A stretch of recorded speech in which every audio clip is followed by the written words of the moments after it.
Bem-vindos a mais um programa A Voz do Brasil para Cristo.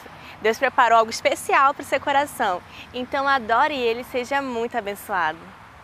A minha voz será tua voz, as minhas mãos serão tuas mãos, por onde quer que eu vá, onde tu me mandar, ali estarei. A minha voz, cante. A minha voz será tua voz, as minhas mãos serão tuas mãos, por onde quer que eu vá, onde tu me mandar, ali estarei. Você pode dizer de coração, eis-me aqui? Você pode dizer? Então diga. Eis-me aqui, eis-me aqui, Senhor. Deste caminho, cante. Deste caminho eu não voltarei, tua palavra levarei. Você é capaz de dizer isso de coração, querido? O Senhor está olhando para mim e para você hoje e perguntando: quem eu enviarei? Quem vou enviar? Porque eu fui escolhido por ti, quero te servir. E nos lugares por onde eu passar, diga isso para o Senhor. Olhe para o Senhor e diga para o Senhor. Você que está aqui, você que está em casa, olhe e diga para o Senhor: eis-me aqui, Senhor, envia-me a mim. Não importa o que acontecer, teu evangelho eu vou pregar. Aleluia!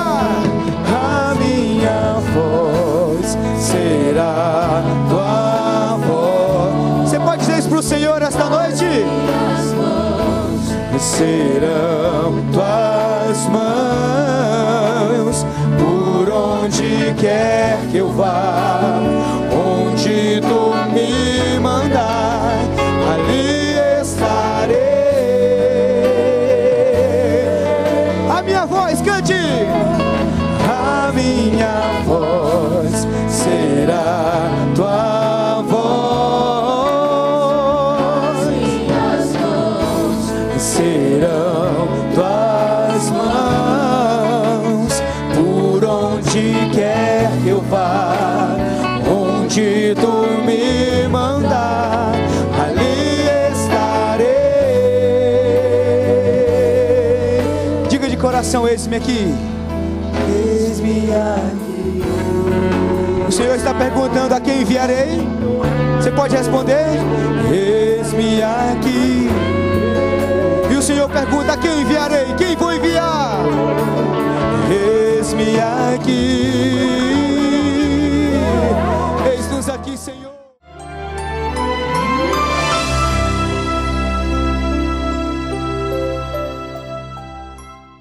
Você está passando por alguma situação difícil e não está encontrando resposta? Então assista agora a palavra ministrada pelo pastor Gideon Dias Ramos, A Minha Graça Te Basta, e saiba o que Deus diz a respeito. 2 Coríntios 12, 7 a 10. Se você está enfrentando um grande problema, se você está enfrentando uma luta, e de repente você para e pensa o seguinte: eu sou crente. Aí você vai orar. E quando você começa a orar, Deus resolve te responder. Só que de repente Deus diz para você o seguinte: eu não vou curar a tua enfermidade, eu não vou resolver o teu problema, eu não vou te dar o que você está pedindo. E eu ainda quero te dizer uma grande verdade: tudo que eu tenho feito pela tua vida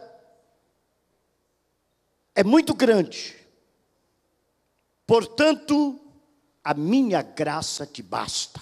Qual seria a posição que você tomaria diante de uma resposta dessa de Deus para você? Mas esta noite eu quero desmistificar dentro da Bíblia tudo isso que eu mostrei para vocês que está sendo dito acerca de um evangelho que não é o evangelho de Cristo. O evangelho de Cristo é um evangelho diferente. Mas pastor, Jesus não cura enfermidades? Quantas pessoas ele tem curado aqui? Ele tem curado o canceroso. Ali mesmo está o irmão Francisco, que ficou no vale da sombra e da morte, em coma, internado ali no Hospital Regional de Taguatinga, e a igreja orou por ele. Ele saiu do vale da sombra e da morte e está aqui. O Senhor cura, o Senhor liberta. Mas pastor, e as pessoas que estiverem enfrentando problemas, então não vão trazer os seus problemas para Jesus? Quantos problemas Jesus tem resolvido na minha vida? Quantas pessoas têm contado aqui testemunhos de problemas que o Senhor resolveu? Mas o interessante, meus irmãos, é que existe uma coisa que nós temos que entender, que se chama a graça de Deus. A graça de Deus não é uma obrigação, porque se fosse uma obrigação não seria graça. Mas a graça de Deus é o Senhor que olha para nós e pela sua grande misericórdia Ele resolve conservar a nossa vida e abençoar a vida segundo a medida que Ele deseje abençoar. Ele não tem obrigação de eu decretar uma bênção sobre uma pessoa e Ele conceder aquela bênção. Porque Ele é soberano, eu não decreto. Eu uso o seu nome. E quando uso o seu nome, Ele revela a sua vontade.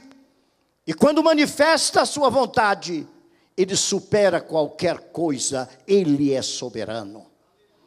Jesus Cristo, mesmo quando ensinou a oração dominical, a oração do Pai Nosso, em uma parte da oração, Ele ensinou-nos a orar dizendo: seja feita a tua vontade, assim na terra como nos céus. Então o que é graça realmente, pastor? Graça, meus irmãos, é a resposta de Deus à necessidade humana. E Ele sabe até onde eu posso receber resposta daquilo que eu estou pedindo. Ele sabe até onde a minha vida continua tendo a firmeza espiritual, recebendo aquilo que eu estou pedindo. Então eu quero dizer esta noite para vocês e para todo o Brasil que nos está ouvindo, que nem é tudo que nós pedimos que podemos receber, não que o Senhor não possa conceder. Mas o apóstolo Tiago diz: vocês pedem, mas vocês pedem mal. Vocês pedem para os vossos próprios deleites. E o Senhor olha, porque a grande preocupação do Senhor comigo e com você, não é que eu tenha meus problemas resolvidos, não é que eu seja curado das minhas enfermidades, mas é que eu tenha a minha fé firmada em Deus. E eu tenho a minha vida garantida, a salvação e a vida eterna, para que a bênção de Deus resida na minha vida. Então a graça de Deus é aquele favor soberano que o nosso Salvador concede a bênçãos, porque ninguém tem mérito.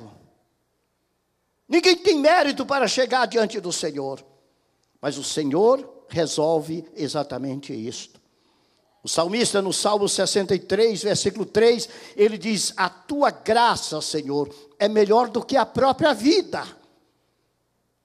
Muitas pessoas pregam, abre o capítulo 53 do livro do profeta Isaías, e olha para as pessoas e diz: e você agora vai ser curado, porque aqui está uma promessa a ser realizada na sua vida.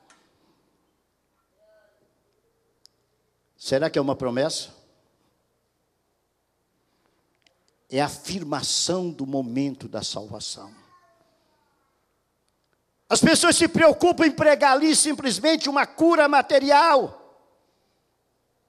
Mas o princípio daquela palavra é a crucificação de Jesus.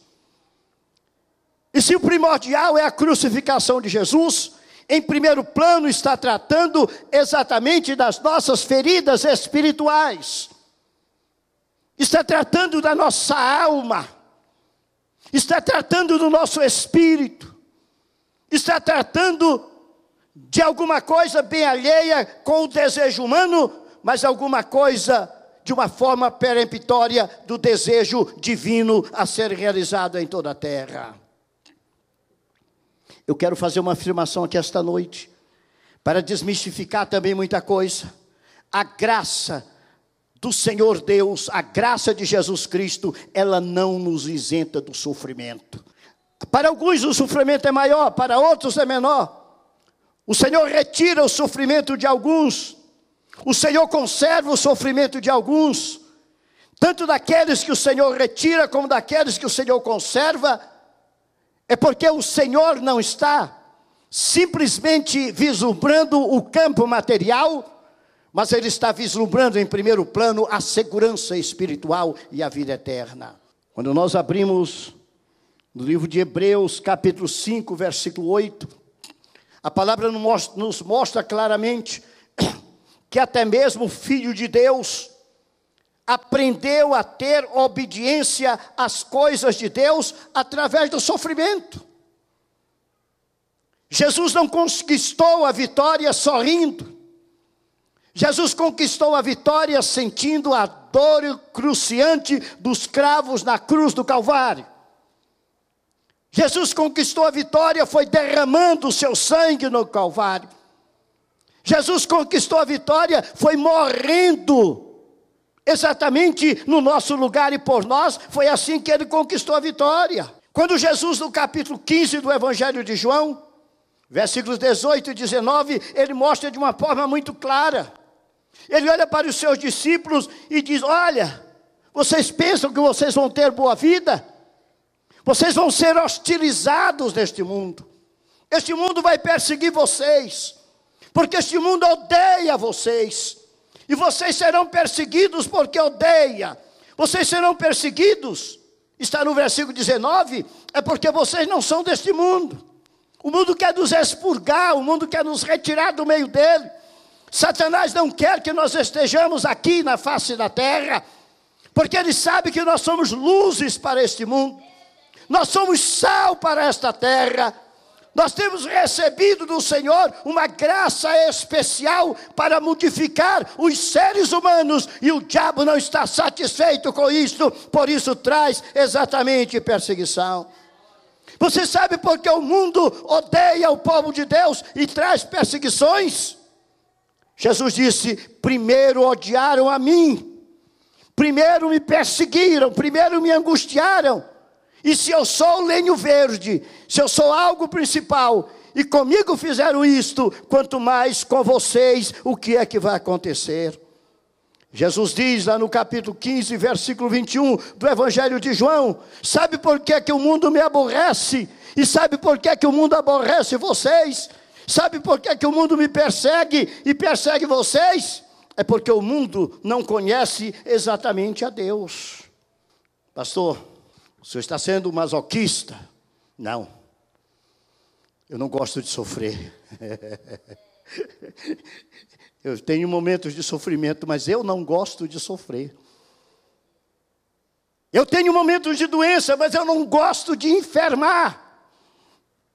Eu tenho momentos de decepção, mas eu não gosto de ser decepcionado. Como vocês também não gostam. Mas existe um plano de Deus em todas as decepções, em todos os problemas, em todos os sofrimentos que acontecem na nossa vida. Se você examinar, existe um plano de Deus. Olha, irmão. Olha, irmão, tem muita gente que olha e diz assim: você precisa ser muito espiritual, porque se você for muito espiritual, você não vai ter problema. Quanto mais você for espiritual, mais você vai ter problema. Pastor, o senhor está procurando desanimar a gente? Estou não. Jesus disse: se alguém quiser vir após mim, negue-se a si mesmo. Jesus não disse: tome uma coroa, mas tome a sua cruz e me siga, me acompanhe. O cristianismo não é a religião da brincadeira. O cristianismo não é a religião da fofoca. O cristianismo é a religião do choro e do pranto. Porque quando nós não tivermos o que fazer, nós devemos estar de joelhos chorando pela humanidade, para que o Espírito Santo convença mais pessoas do pecado, da justiça e do juízo, e traga essas pessoas a Deus de uma forma mais gloriosa. Para que o Senhor permite que nós soframos?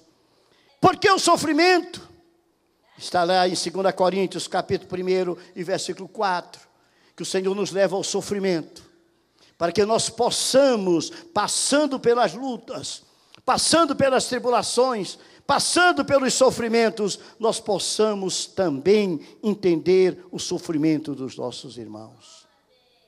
Então, o que é a graça de Deus, o que é a graça suficiente, o que é a graça completa de Deus sobre a minha vida, se não é o alívio das minhas enfermidades, se não é a solução dos meus problemas, se não é aquela vida que eu gostaria de ter, aquela vida de circo, aquela vida de pináculo, aquela vida de farras, aquela vida de festas, aquela vida só de sorriso. O que é então a graça suficiente? Exatamente no meio de todas as tribulações, no meio de todas as angústias, você poder orar e saber que Deus está respondendo a tua oração. Saber que se o Senhor está conservando aquela situação, Ele está conservando não é à toa, Ele está conservando porque está conservando a tua vida espiritual. Ele está te conservando para a glória de Deus. Será que nós podemos começar a examinar a nossa vida? Se nós não tivéssemos os problemas que nós temos, se não estivéssemos enfrentando algumas coisas difíceis que estamos enfrentando, será que estaríamos na presença de Deus? Existem até aqueles que pregam que quem não vem pelo amor, vem pela dor. Isso não é bíblico. Tem que vir pelo amor todo mundo. Ninguém vem pela dor, vem pelo amor. Porque é o amor que salva, não é a dor que salva. Mas se você começar a examinar, se a tua vida material estivesse bem diferente do que está, porque muitas pessoas estão reunidas aqui, neste meio, e muitos estão me ouvindo na televisão agora, que exatamente por causa da dificuldade, por causa da angústia, por causa da tristeza, por causa da enfermidade, correram para onde estava Jesus, não é verdade? E de repente, o Senhor curou alguns, o Senhor não quis curar outros, o Senhor libertou da angústia uns, mas outros continuaram com problemas, e a pessoa está ali todo dia: Senhor, Senhor. Será que o Senhor cada dia não está olhando para mim, para você, Luiz, e está dizendo: a minha graça te basta, a minha graça te basta, Eva, a minha graça te basta, a minha graça te basta, a minha graça te basta. Esta palavra de Jesus ninguém gosta de ouvir, porque nós queremos ultrapassar os próprios limites da vontade e da soberania de Deus. Nós queremos ultrapassar uma realidade espiritual determinada pelo próprio Deus. Por isso que aquele que vive com o Senhor não se maldiz, não reclama do Senhor. É porque ele parece estar ouvindo cada dia o Senhor dizendo: a minha graça te basta. O que a graça traz em meio do sofrimento? De acordo com Paulo, uma experiência para estar diante do Senhor e nas mãos do Senhor, uma experiência de louvor. Você abre aqui em 2 Coríntios, capítulo 12, no versículo 9, no nosso texto, o apóstolo Paulo diz: a minha graça te basta, porque o meu poder se aperfeiçoa na fraqueza. E de repente Paulo diz: de boa vontade, pois eu me gloriarei nas minhas fraquezas, para que em mim habite o poder de Cristo. Paulo agora não está mais reclamando, ele está se gloriando no Senhor, por causa daquilo que o Senhor havia conservado na sua vida. Quantos estão orando e dizem: por que esta enfermidade? Deus, onde é que está para nada? Olhe para a enfermidade hoje e diga assim: graças a Deus por esta enfermidade. Graças a Deus por este problema. Graças a Deus por esta angústia. Diga como Jó: eu vim nu, e nu eu volto para o seio da terra. O Senhor me deu, o Senhor me tirou. Glorificado seja o nome do Senhor. Aprenda a ser feliz com o Senhor. Aprenda a viver feliz com o Senhor. Contente-se da forma como Deus está cuidando da tua vida. Entrega o teu caminho ao Senhor. Confia nele, o mais ele tudo fará. Entrega a tua vida na vontade de Deus. Paulo, um espinho na carne, ressuscita mortos. Paulo, com espinho na carne, expulsa demônios. É por isso que agora ele diz: na minha fraqueza se aperfeiçoa a graça de Deus. De boa vontade, pois, me gloriarei nas fraquezas, para que sobre mim repouse o poder de Cristo. Irmão, irmã, o Senhor cura, Ele cura. O Senhor liberta, Ele liberta. O Senhor é Deus poderoso sobre todas as coisas, é. Mas se não estiver acontecendo o que você pediu, olhe para o céu e diga: eu te agradeço, ó Deus, pela tua graça e pela tua misericórdia. Alguém disse que se conhece o soldado valente, não é quando está dentro do quartel. Conhece o valor do soldado é no dia que toca a trombeta, chamando para a batalha, e ele sai para a guerra e derrota os seus inimigos. O Senhor quer te conhecer, não é na hora da bonança. O Senhor quer te conhecer é na hora da tristeza. O Senhor quer te conhecer na hora da angústia. O Senhor quer te conhecer na hora do sofrimento. O Senhor quer te conhecer quando todos estiverem desesperados e você estiver parado, tranquilo, e alguém perguntar: você está nessa situação, mas por que é que você está assim? Você vai olhar e vai dizer: porque eu sei que Deus está no controle de tudo. Eu sei que Deus está no controle de tudo. Não vai acontecer nada se Ele não permitir. Lembram? Sadraque, Mesaque e Abednego? O rei disse: vocês vão ser queimados. Eles olharam e disseram o que para o rei? Olha, rei, se o Senhor quiser nos livrar, Ele livra. Se não quiser, o fogo vai pegar em nós. Só que quando entraram na fogueira, de repente o Senhor queria livrar, né? Apareceram, aquele homem lá junto apareceu com eles, e colocaram a mão na cabeça e disse: poxa vida, quanto nós colocamos? Colocamos 3. Pois é, tem um no meio lá que é diferente. Ele parece filho dos deuses. Ele anda no fogo, o fogo não sapeca ele. E ele agora está passeando com os outros dentro do fogo. Olha, os outros estão acompanhando ele e não se queimam também. Eles foram jogados na fornalha. O Senhor não livrou de eles serem jogados na fornalha. Mas como eles eram fiéis ao Senhor, foram fiéis ao nome do Senhor, o Senhor compareceu com eles na fornalha. E a Bíblia diz que o fogo serviu somente para queimar as ataduras que estavam neles. E o nome do Senhor foi glorificado. O Senhor, na hora da tribulação de Daniel, não impediu que Daniel fosse jogado na cova dos leões. Mas o Senhor mandou o seu anjo para estar com Daniel. Nesta época que se prega uma crença fácil, sem ausência de dor, nós precisamos redescobrir a graça de Deus para sustentar o sofrimento humano. Muitos pregam a graça de Deus só para libertar, mas a graça de Deus também é para fortalecer o crente no sofrimento, para que ele possa exatamente enfrentá-lo. Você está vivendo uma hora de dificuldade? Você está vivendo uma hora de sofrimento? Você está vivendo uma hora de angústia? Você tem orado? Você tem jejuado? Você tem colocado o seu rosto no pó? Você tem dito: não, Deus não está me respondendo? Pois Deus te manda um recado agora: a minha graça te basta. A minha graça te basta.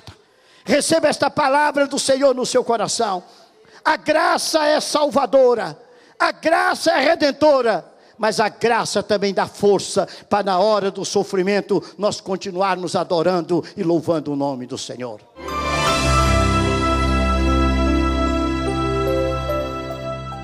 A agenda semanal da Igreja Pentecostal do Brasil para Cristo.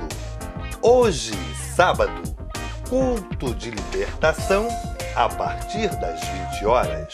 Domingo, Escola Bíblica Dominical às 9 horas.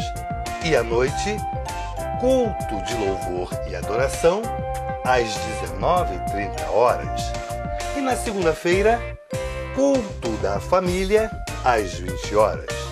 Quarta-feira, culto de ensino da palavra às 20 horas. Quinta-feira, tarde de bênção às 15 horas. Igreja Pentecostal do Brasil para Cristo. Compromisso com Deus e com a sua palavra. No dia 22 de abril, venha participar da Santa Ceia no 44º Concebrac. Você não pode perder. Nos dias 22, 23 e 24, será o grande congresso da Sociedade de Senhoras, o nosso 44º aniversário, com a participação especial da cantora Jeane Mascarenhas, uma serva ungida do Senhor. Ore, divulgue, participe. Você será muito abençoado. Que pena que nosso programa está acabando.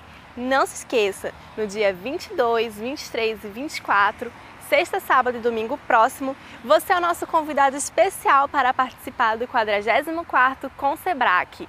Acesse nosso site www.iepbc.blogspot.com. Fiquem na paz e até o próximo programa.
Esse é um povo que te clama.